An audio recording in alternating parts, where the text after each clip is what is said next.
하나님의 말씀 빌립보서 2장 1에서 4절 다 같이 한 목소리로 읽겠습니다. 시작. 그러므로 그리스도 안에 무슨 권면이나 사랑의 무슨 위로나 성령의 무슨 교제나 긍휼이나 자비가 있거든 마음을 같이하여 같은 사랑을 가지고 뜻을 합하며 한 마음을 품어 아무 일에든지 다툼이나 허영으로 하지 말고 오직 겸손한 마음으로 각각 자기보다 남을 낮게 여기고 각각 자기 일을 돌볼 뿐더러 또한 각각 다른 사람들의 일을 돌보아 나의 기쁨을 충만하게 하라. 아멘. 사랑하는 주님, 오늘도 주의 말씀 앞에 섭니다. 주의 음성 들려주시고 주의 마음 알게 하시며 하나님의 그 영으로 충만하게 하여 시옵소서. 주의 은혜를 받고 주님의 뜻 가운데 서게 하시고 걸어가게 하여 시옵소서. 우리가 주님을 찬양합니다. 주님 말씀을 전하는 종을 붙들어 주시고 주의 권능의 불로 채워주시옵소서. 예수님의 이름으로 기도합니다. 아멘. 여러분, 교회 생활에서요, 교회 생활하다가 생기는 여러 가지 분쟁들, 크고 작은 분쟁들 중에 좋은 일을 하려다가 생기는 게 많을까요? 아니면은 나쁜 일을 하려다가 분쟁하는 경우가 많을까요? 대부분은 좋은 일을 하려다가 생기는 분쟁일 것입니다. 그렇죠? 은행 강도를 준비하다가 의견이 안 맞고 이런 일은 아니잖아요. 그렇죠? 대부분의 경우 교회에서 우리가 겪는 분쟁들은 좋은 일을 하려다가 혹은 하다가 생기는 케이스일 거예요. 유명한 예화가 있습니다. 어느 교회 공동체가 새로운 예배당으로 이제 입주를 하게 되었어요. 그런데 이제 그 예배당 본당의 카페트 색깔을 무엇으로 할까 그렇게 서로 의논하다가 싸움이 벌어졌어요. 한쪽에서는 푸른 초장으로 해야죠. 초록색으로 해야 합니다. 또 한쪽에서는 아닙니다. 우리는 주의 보혈 위에 있어야 합니다. 빨간색으로 합시다. 그렇게 서로 토론을 하다가 논쟁을 하다가 의견이 좁혀지지 않는 거예요. 그래서 결국 어떻게 될게요? 그 교회가 푸른 초장파와 주의 보혈파로 나뉘게 되었다고 합니다. 여러분, 이 웃지 못할 이야기는요, 단지 픽션은 아닐 거예요. 행사를 할 때요, 어떤 교회 행사를 막 할 때 정장을 입어야 할지 아니면 한복을 입어야 할지 막 여전도에 에서 회의를 하다가 의가 막 상해버립니다. 강대상 꽃꽂이나 성가대 찬양 준비를 더 아름답게 하려고 하다가 혹은 간식을 뭘 빵으로 먹냐 김밥으로 먹냐 이런 걸로 하다가 더 잘해보려고 하다가 화를 내고 싸웁니다.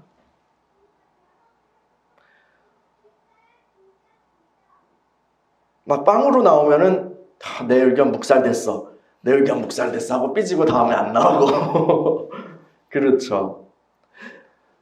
그러다 김밥 주면은 무슨 김밥이냐고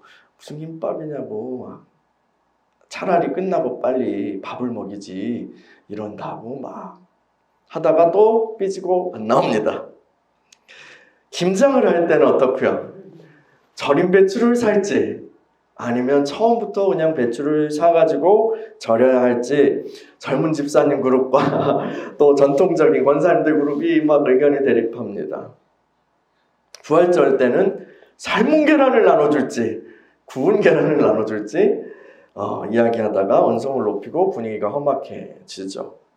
여러분들도 비슷한 경험들이 있으실 거예요. 이런 일들은 교회 인원이 많건 혹은 적건 관계없습니다. 우리 교회 같이 규모가 작은 공동체라도요, 의견 대립은 있죠? 2명이면 2명, 3명이면 3명의 취향과 관점이 다 다르니까요. 저기 뒤에 있는 제 아내는 저의 가장 좋은 친구이고 또 파트너입니다. 아내가 옆에 있어서 참 행복하고요. 아내가 있어서 참 힘이 됩니다. 그런데 교회에 어떤 일들을 진행할 때요, 종종 의견이 대립되고는 합니다. 별거 아니에요. 요 강대상에 꽂는 요 꽃이요. 어느 날 강대상 위 꽃병에 저는 해바라기 조화를 사온 게 있었거든요. 그래서 해바라기를 하고 싶다고 딱 놨어요. 그랬는데 아내가 손사래를 치는 거예요. 아, 무슨 이 계절에 해바라기예요? 저는 햇님을 바라보는 그런 주님을 바라보듯이 우리가 그런 마음을 좀 나타내고 싶은데요. 무슨 봄부터 해바라기야. 이건 아니야. 저는 해바라기의 어떤 상징적 의미에 이제 방점을 뒀고, 아내는 그 때와 시기의 전체적인 조화 그리고 아름다움에 관심이 있는 것이죠. 둘 다 틀린 말은 아니에요. 그렇죠? 결국 저는 이제 툴툴대면서 해바라기를 저기 제 책상 위로 옮겼어요. 지난 시간에 살펴본 바와 같이 사도 바울은 그의 편지를 통해서 빌립보 교회가 직면하고 있는 어떤 문제를 다루고 있습니다. 그것은 성도들 사이의 반목과 분열의 문제예요. 사도는 성도들이 이 문제를 인식하고 진지하게 다루기를 원했어요. 그리고 한 영 안에 서서 한 마음으로 복음을 위해 싸우는 그런 팀으로 정비되길 바라고 있습니다. 오늘 우리가 함께 읽은 이 2장, 빌립보서 2장 초반부에서는 그 이야기를 좀 더 세밀하게 다루고 있는데요. 교회 공동체가 복음을 위해서 싸우는 좋은 팀이 되기 위해서, 그런 좋은 팀이 되기 위해서는 어떤 것들을 갖춰야 될까요? 오늘 바울의 가르침에 귀를 기울여 봅시다. 빌립보서 2장 1절을 같이 읽어볼까요? 시작. 그러므로 그리스도 안에 무슨 권면이나 사랑의 무슨 위로나 성령의 무슨 교제나 긍휼이나 자비가 있거든. 아멘. 여러분, 요 2장 1절에 나온 권면, 위로, 교제, 긍휼, 자비 등등은 좋은 일이에요? 나쁜 일이에요? 다 좋은 일입니다. 그리고 영적인 일이에요.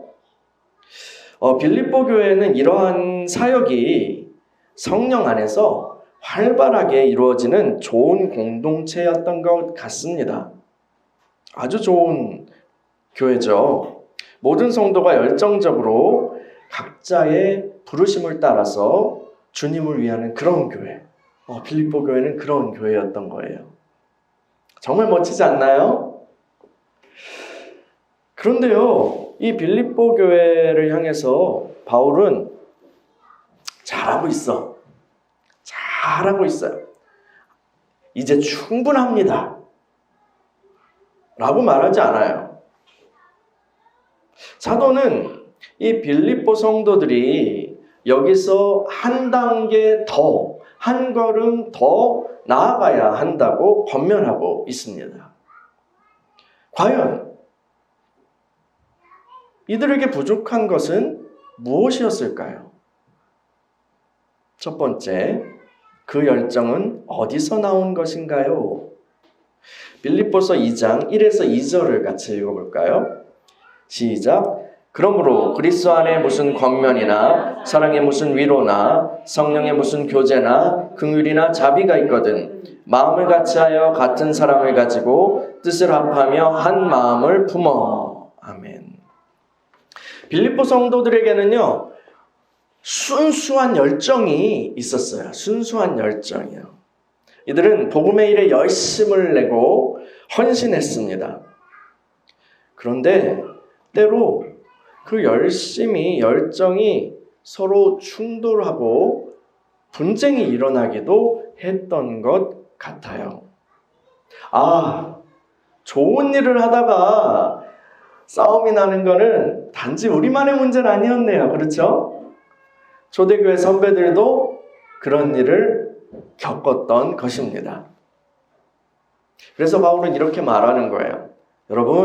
여러분이 주님을 위해서 열심 내어서 일을 하는 거 참 좋습니다. 칭찬합니다. 그러나 여러분, 그 일을 하다가 지체들끼리 서로 분쟁하고 미워하게 되었다니 이게 무슨 일입니까? 여러분의 열정은 어디서 비롯된 것입니까? 부디 여러 가지 사역과 봉사를 할 때 마음을 같이 해서 같은 사랑을 가지고 뜻을 합하며 한 마음을 품고 하시길 바랍니다. 바울은 이렇게 얘기하고 있는 거예요. 여러분, 어떤 일이 되게 하기 위해서 어떤 성취를 바라보면서 달려갈 때요, 그러다 보면은 우리는 종종 옆에 사람들을 간과하곤 해요. 그렇죠? 어떤 목표를 향해서 막 달려가는데 막 옆에 사람이 걸리적거려. 그러면 다 방해물로 여겨지는 거예요. 그렇죠? 그것이 같은 형제 자매들일지라도 말이에요. 일 중심의 사람들이 자주 빠지는 함정이죠. 그러다 보면 결국 어떻게 해가지고 일은 만들었어요. 성취했는데, 행사는 잘 했는데, 정신 차려보니까 형제 자매들과의 관계가, 우정이 다 틀어져 버린 거예요. 교회를 위한 일을 하려다가 그리스도의 몸에 손상을 입힌 거죠. 제가요, 청년 시절에 섬겼던 교회에 어떤 징크스 같은 게 있었어요. 그 청년부 회장을 하고 나면 1년 하고 나면 공동체와 멀어지게 되는 거예요. 교회를 떠나거나 그 형제나 그 자매가 교회를 떠나거나 아니면 모임에 소원해지거나 하는 일이 발생하는 거예요. 저는요, 그런 선배들을 보면서 어떻게 생각했을까요? 나는 그러지 말아야지 이 정도가 아니라, 이렇게 생각한 게 아니라, 나는 안 그럴 거야. 나는 예외야. 뭐 저렇게, 왜 그래? 근데 어떻게 됐을까요? 제가요, 그 대학교 2학년 어린 나이에 청년부 회장이 되었었어요. 그때 막 이제 회심하고 CCC 훈련을 1년, 2년 받으면서 열정이 넘칠 때였어요. 막 성령 충만, 복음 전파, 지상 명령 성취 막 이러면서 그래서 청년부를 어떻게 활성화해보리라. 1년 동안 뭔가 막 해보려고 했죠. 물론 뭐 회장이 다 하는 건 아니죠. 담당 교육자가 있으니까요. 근데 이제 청년부에서는 그 회장의 임원들이 굉장히 중요하잖아요. 그러니까 막 뭐 해보려고 하고 그러면서 따라오지 않는, 열심히 하지 않는, 별로 경건해 보이지 않는 그런 다른 임원들, 저보다도 형 누나들이 막 비판하기도 했어요. 이러면 안 된다고 막. 그리고 내 생각이랑 안 맞는다고 담당 전도사님께 막 혈기를 부리고 대들기도 했습니다. 저는 얘기 한번 하지 않았어요? 막 그랬더니 전도사님이 한숨을 딱 쉬고 밖으로 나가시더니 줄넘기를 막 하고 오셨다고. 자제력이 굉장한 분이었어요. 한 대 맞는 건데.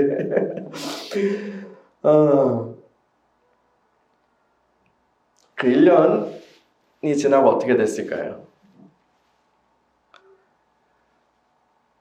제 안에 남은 건 교회 공동체에 대한 상처뿐이었어요. 그냥 거기 있기 싫더라고요. 1년이 지나니까. 이게 뭔가 그 장소에서 그 관련한 상처가 있으면 거기 있기 싫잖아요. 그게 막 건드려지니까. 사람들도 보기 싫고. 근데요, 그 상처는요, 다 저 스스로 야기한 것입니다. 혈기, 교만, 판단, 정죄, 이런 마음으로 막 뭐 해보려고 들이대니까 스스로 받은 상처들이었죠. 결국 그 다음에 어떻게 됐을까요? 그 CCC 주일 채플이 있어요. 그 부암동에서 하는. 그러면서 이제 거기 제가 뭐 맡은 일이 있었거든요. 그런 핑계로 CCC 채플에서 좀 훈련받고 오겠습니다. 이렇게 하고 청년부 공동체로부터 도망쳐 나왔어요. 교회 공동체에서는요, 열정이 있는 사람을 좋아하죠. 당연하죠. 그 사람들을 불러서 여러 가지 일을 시킵니다. 일꾼이 필요하니까요. 그 열정은요, 어떤 일을 만들어 나가는데 유용합니다.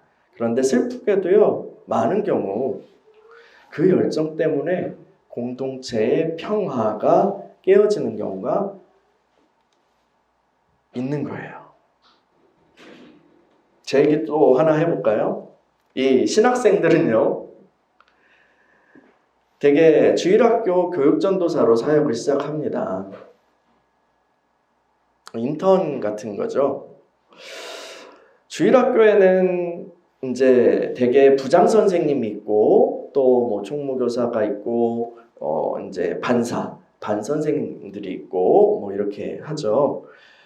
이 부장 교사는 열정이 있는 권사님이나 안수 집사님이 혹은 뭐 장로님이 하시는 데도 있을 거예요. 근데 대부분 권사님이나 안수 집사님이 많이 하시죠. 각 교회마다 분위기와 구조의 차이가 있지만 이 담당 교역자는 부장님과의 관계가 굉장히 중요합니다. 그걸 잘 맺을 필요가 있는 거죠. 저도 신대원 1학년 이제 여름부터 주일학교 사역을 시작했어요. 신대원 1학년 때가 제일 열정 넘치는 때거든요. 신대원 1학년 때가 제일 열정이 넘쳐요. 그래서 막 뜨거울 때예요. 근데 그 열정이 교사팀과 조화를 이루면은 시너지를 일으켜서 더할 나위 없이 좋겠죠. 근데 안 그런 경우가 많습니다. 부딪힐 때가 많아요. 부딪힐 때가 많아요. 저도 그래요. 저도 그랬고요. 부장 선생님과 또 안 맞을 때가 참 많습니다. 부장 선생님이 열정이 있고 또 전도사도 열정이 있어. 근데 이게 맞으면 좋은데 안 맞으면은 난처한 건 교사들이에요. 그렇죠. 둘 사이에 껴가지고. 그리고 피해를 보는 건 아이들이죠. 저도 풋내기 전도사 시절에 이러한 충돌을 경험했어요. 그때 마음고생도 많이 했어요. 우리 부장님 때문에 너무 힘들어 하면서 신대원 이제 기숙사에 들어가면 막 하소연하고 그랬었어요.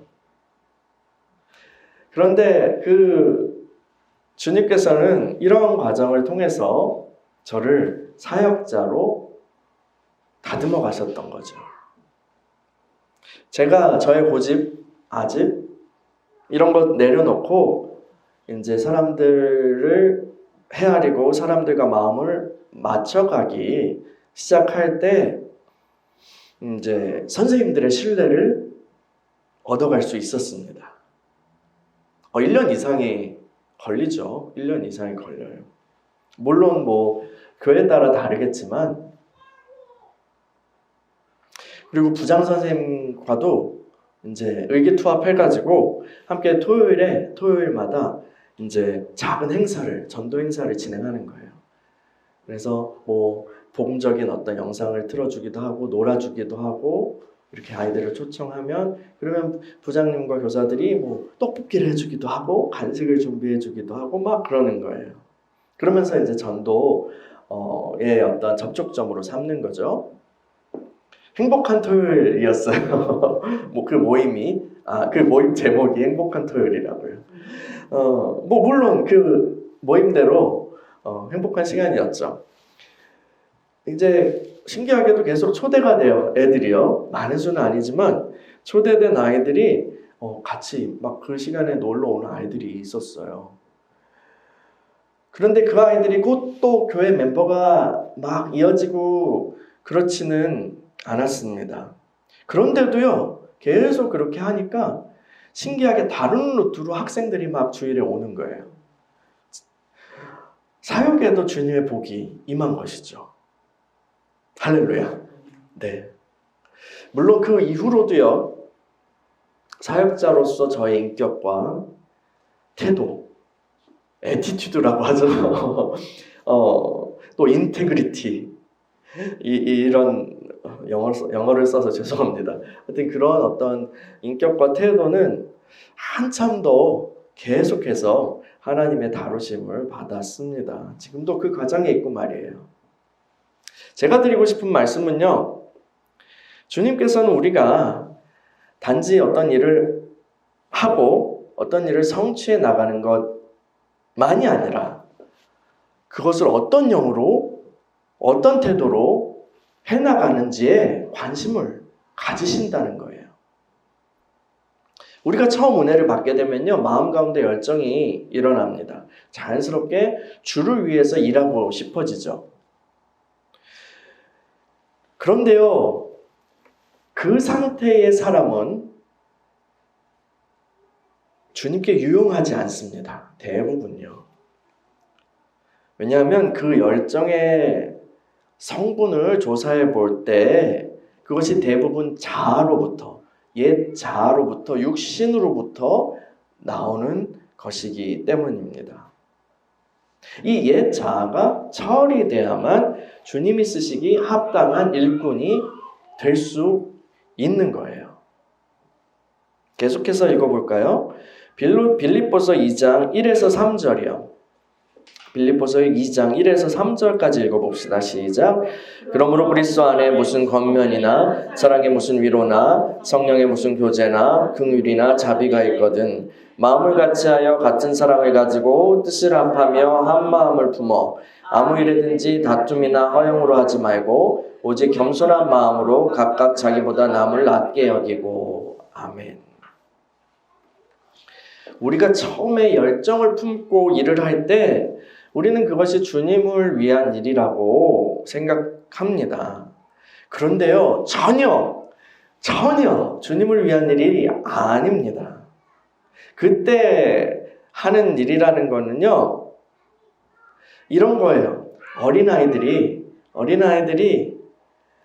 엄마를 위해서 요리를 한대요. 요리를 한다고 해서 막 집안을 다 헤집어 놓은 거예요. 여기저기 막 밀가루, 계란이 떨어져 있고, 그리고 물이 막 콸콸콸 흐르고 있고, 프라이팬은 다 탔고, 결과물을 보니까 막 이제 정신이 아득해집니다. 엄마는요. 엄마를 위해서 요리했어요. 헤헤 하고 막 이렇게 밀가루 범벅이 돼가지고 이러고 있어요. 그러면은 엄마는요, 처음에 귀엽다 해줄 거예요. 그래. 나를 위해서 이렇게 했구나. 근데 그것도 처음 한두 번이에요. 그게 계속되면 어떻게 될까요? 너희 놈의 자식들! 하고 불러서 훈육을 하게 될 거예요. 자아로부터 나오는 열정은 오히려 주님의 일을 방해합니다. 사람이 육신적으로 탁월한 능력을 만약에 가졌다면 뭔가 이루어질 수 있겠죠. 이렇게 뭔가 만들어질 수 있겠죠. 좋은 성취를 보일 수 있겠죠. 사람들이 보기에. 그러나 주님과는 관계없는 거예요. 헛된 것이고 사실은 징계를 쌓는 거죠. 바울은 빌립보 성도들이 사역을 할 때에 결코 다툼이나 허영으로 해서는 안 된다고 말하고 있어요. ESV 버전 영어 성경을 보면은 이 다툼이나 허영, 이 단어를 이기적 야망과 자만심으로 번역하고 있어요. 이기적 야망과 자만심이요. 하나님의 은혜로 하나님의 그 손길로 자아가 다루어지지 않은 사람들은요, 이기적 야망이나 자만심을 가지고 사역을 합니다. 주를 위해 한다고 하지만 사실은 그 중심에 자기 이름을 높이고 싶어 해요. 또 자기가 옳다는 걸 증명하고 싶어 해요. 주님을 위해서 일을 한다고 하지만 따져보면 나를 중심으로 놓고 있는 거예요. 나를 예배하고 있는 거예요. 그거는 주님을 모욕하는 거죠. 그래서 인정받고 싶어서 일하고요. 칭찬받기 원해서 일해요. 그리고 그것이 채워지지 않으면 화가 나요. 내가 이렇게 잘했는데 왜 우리 교회 사람들 다 몰라주지? 그리고 목사님은 왜 내가 아니라 저 사람을 칭찬하는 거야? 내 이름은 왜 안 불러줘? 수고는 다 내가 했는데 주님 불공평한데요. 마음속에 불만과 미움이 싸게 트죠.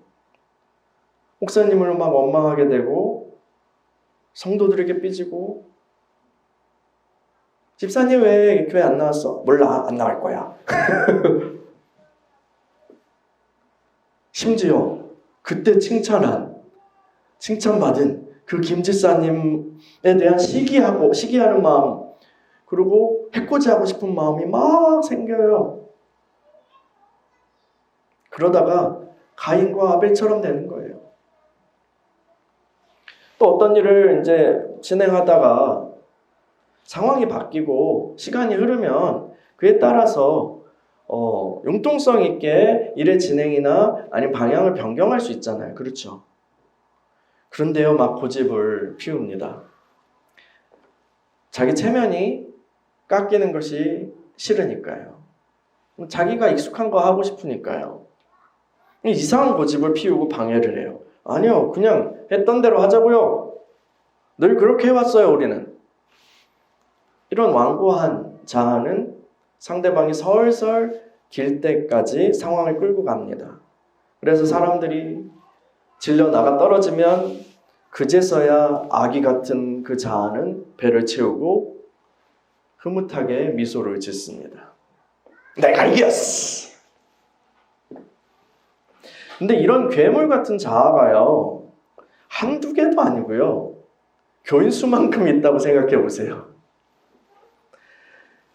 그것이 교회에서 벌어지는 일들입니다. 끔찍하죠.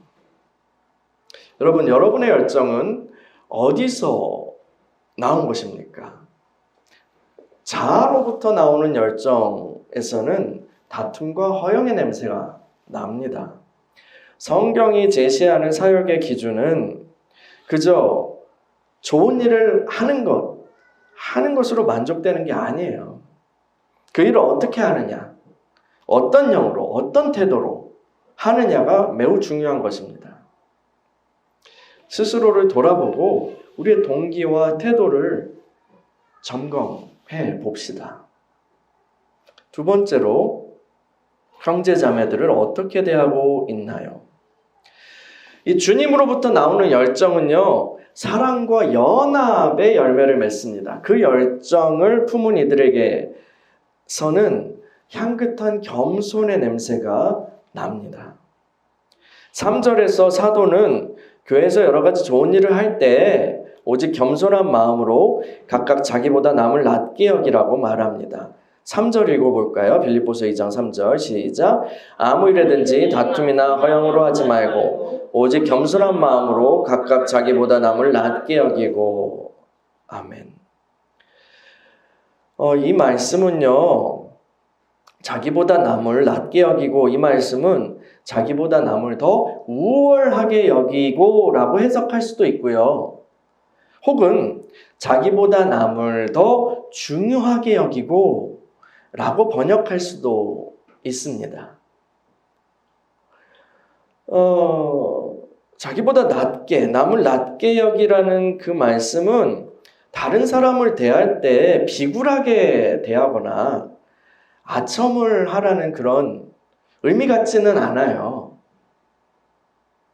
저는 이 각각 자기보다 남을 여기라는 이 말씀을 깊은 존중으로 다른 사람을, 지체들을 대하라는 그런 뜻으로 받아들였습니다.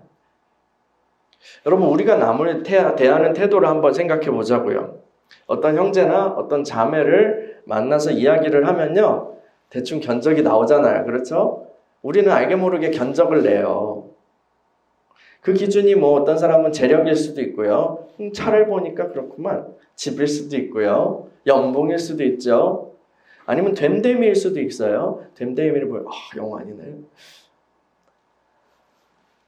지식일 수도 있고요. 뭐 근데 어쨌든 자기만의 견적을 내요. 그래서 이 사람이 나보다 저 파네 라는 결론이 나면 어떻게 해요? 그를 별로 존중이 되지 않습니다. 뭐 갑질까지는 안 한다고 치더라도요. 중요하게 대하지는 않죠. 또 견적낸 결과가 그래? 저 사람 나랑 별로 다를 게 없네. 나나 뭐 쟤나 별로 다를 게 없네. 이렇게 견적 결과가 나오면 어떻게 해요? 그럴 때에도 우리는 별로 그 사람을 존중하지 않아요. 편하게, 만만하게 그렇게 대합니다. 그런데 우리가 어떤 사람을 딱 보고 훌륭하다. 오, 대단하다. 라고 판단하면 우리는 그 사람을 함부로 대하지 않게 되죠. 그 사람을 존중히 대접합니다. 여러분, 이게 보통 우리의 마음 아니에요? 나만 그래요? 이거 나만 쓰레기인가?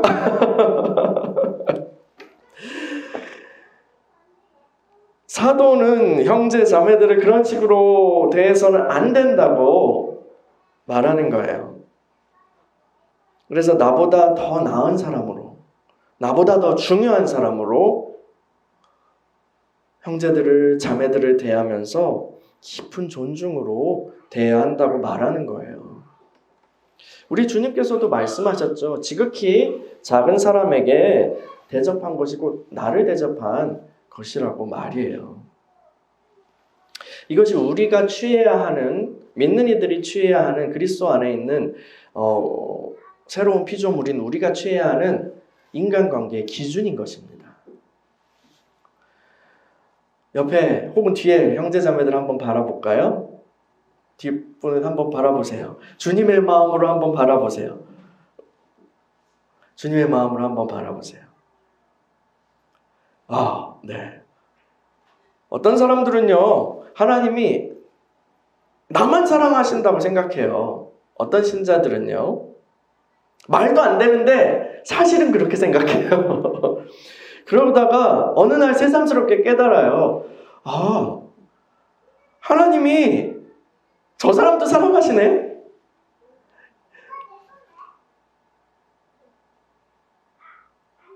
하나님이 그 아들의 핏값을 주시고 저 자매를, 저 형제를 사셨구나.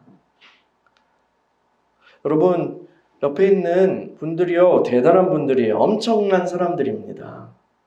정말 중요한 사람들입니다.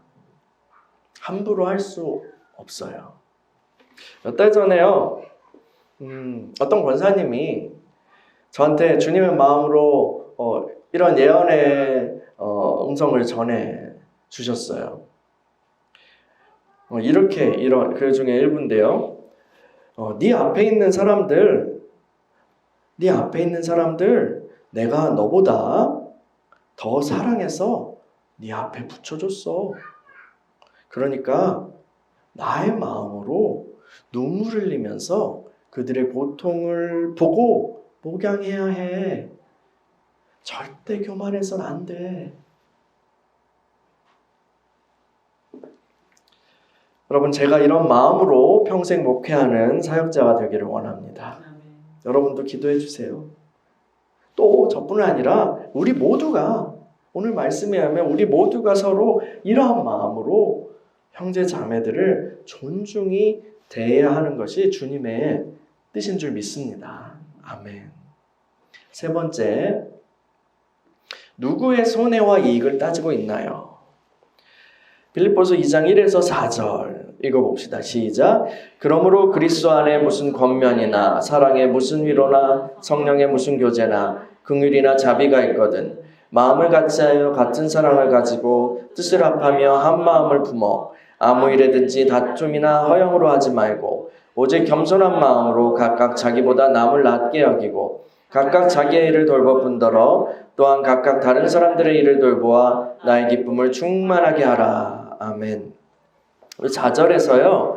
바울은 각각 자기 일을 돌볼 뿐더러 또한 각각 다른 사람들의 일을 돌보라 라고 말합니다. 그런데요. 이 번역은 조금 오해의 소지가 있을 수 있는 것 같아요. 자기 할 거 다 하고 내 일, 내가 자기 할 거 다 하고 가끔 남의 일도 돕고 이런 뉘앙스로 들릴 수 있는 것 같아요. 그런데 그런 의미는 아닙니다. 이 4절에서 바울은요 이렇게 얘기하는 거예요. 여러분은 각자 자기 일에 대한 유익만 구하지 말고 다른 이들의 유익을 살펴보세요 라고 말하는 거예요. 여러분, 손익계산을 잘하는 거는 좋은 거예요. 손익을 계산하는 건 지혜로운 일입니다. 하나님이 지혜를 주셔야 그것도 하죠. 계산하는 거 필요해요. 지혜 없이, 계산 없이 무언가 하다가는 다 망할 것이기 때문입니다. 주님을 섬기고 복음을 위한 일을 감당할 때도 우리가 교회 일을 할 때도요. 손익을 계산하는 지혜가 필요해요. 그러나 누구의 손해와 누구의 이익인지를 따지는지가 중요합니다. 이 세상에서는 손익계산이라고 하면 당연히 내 주머니의 것을 따지는 거죠. 그런데 우리 믿는 이들이 교회에서 어떤 일을 할 때, 어떤 일을 놓고 계산을 할 때는 다른 기준이 적용돼야 합니다. 나의 이익만 놓고 볼 것이 아니라 다른 이들의 유익을 보면서 판단하라는 거예요. 그래서 공동체에 어떤 안건이 있을 때 나에게 유익이 있느냐 없느냐로 판단하는 것을 넘어서야 하는 거예요. 어떤 안건으로 뭐 회의를 하거나 운영위원회를 하거나 공동위원회를 하거나 재직회를 하거나 당회를 하거나 뭐 그럴 때 이거 나한테 뭐 당회쯤 가면 안 그러시겠죠. 장로님들은 교회 기둥이니까 전체를 보는 분들이. 근데 이제 어떤 신자들은 이거 나에게 이익이 돼 나와 상관없어? 뭐 이익이 돼 손해가 돼 아니면 상관없어. 뭐 이 관점으로 거기에 표결이나 이런데 참여하거나 의견을 내거나 혹은 의견을 안 내거나 무관심하거나 그렇게 된다는 거죠. 그런데 그것을 넘어서야 한다는 거죠. 우리에겐 신자들에겐 다른 사람들의 유익을 계산할 마음의 공간이 있어야 합니다. 나만 잘 되면 되고 나만 아니면 되고 하는 논리는 결국 주님이 주시는 생각이 아니라는 거죠. 이런 사례가 굉장히 많아요. 교회나 믿는 이들이 이제 수련회나 어떤 다른 행사를 하잖아요. 그러면 뭐 영상업체나 뭐 장비업체나 아니면 다른 뭐 여러 가지 업체나 다 이렇게 계약을 해서 거래를 합니다. 그 중에는 믿는 이들이 운영하는 사업체도 있죠. 그런데 그렇게 작업을 하면서 교회 측에서 나온 뭐 집사님이나 장로님이나 목사님이 막 가격을 후려치는 거예요. 막 가격을 후려쳐요. 그러면서 재능 기부 좀 하시죠.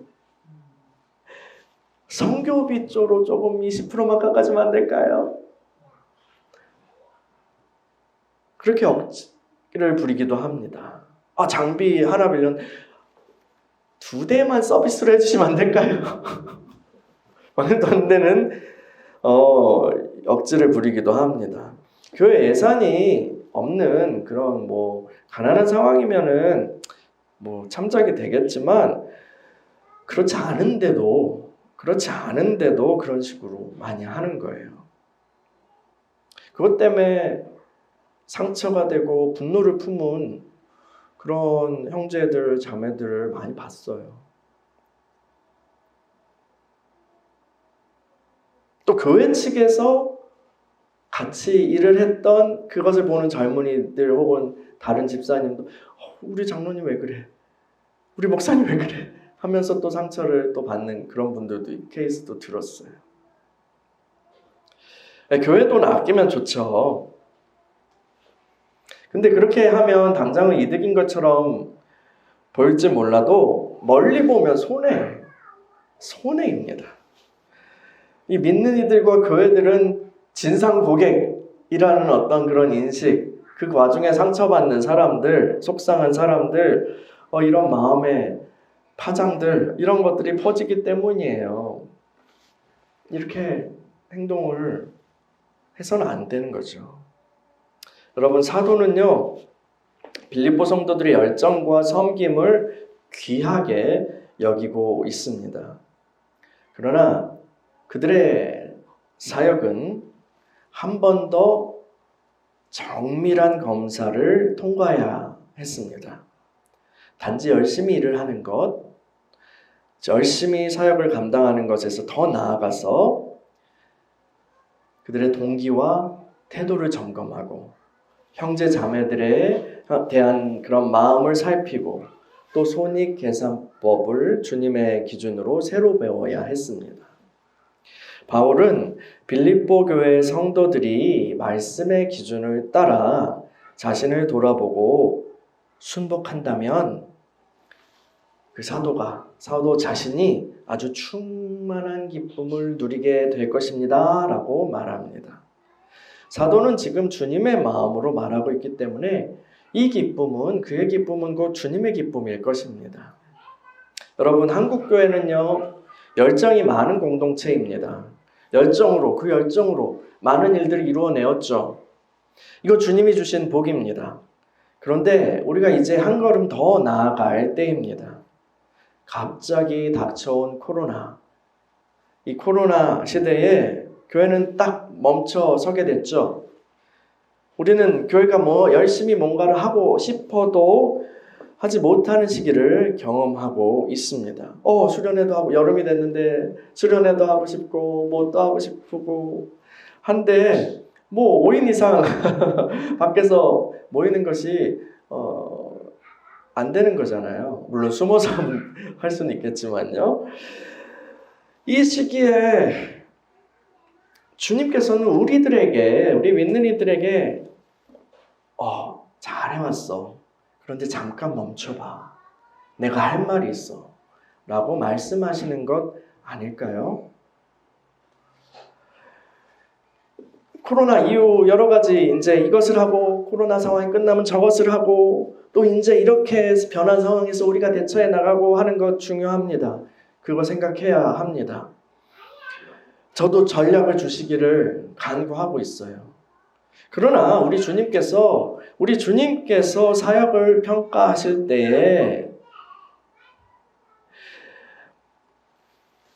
단지 그것을 하는 것이 아니라 그 일을 교회가 어떤 마음으로, 어떤 태도로, 어떤 영으로 감당하는지 크게 관심이 있으시다는 것을 우리는 잊지 말아야 합니다. 이제 우리는 어린아이의 일을 벗어나서 성경이 제시하는 높은 기준의 길로 올라가야 합니다. 단지 사역을 열심히 하고 일을 많이 하는 것에 만족하는 것이 아니라 주님의 기쁨을 충만하게 해드리는 그런 길로 나아가자는 것입니다. 오늘 우리는 이 빌립보서에서 그 높은 길의 기준을 발견하였습니다. 그렇죠? 이 말씀을 기준으로 우리가 지금까지 어떻게 일해왔는지 한번 돌아봅시다. 그리고 부족한 것이 있다면 말씀 앞에서 우리를 돌아보고 반성하고 돌이키자고요. 그리하여 주님의 기쁨을 더욱 충만하게 해드리는 교회로 한 걸음 더 전진하는 저와 여러분들이 되기를 축원합니다.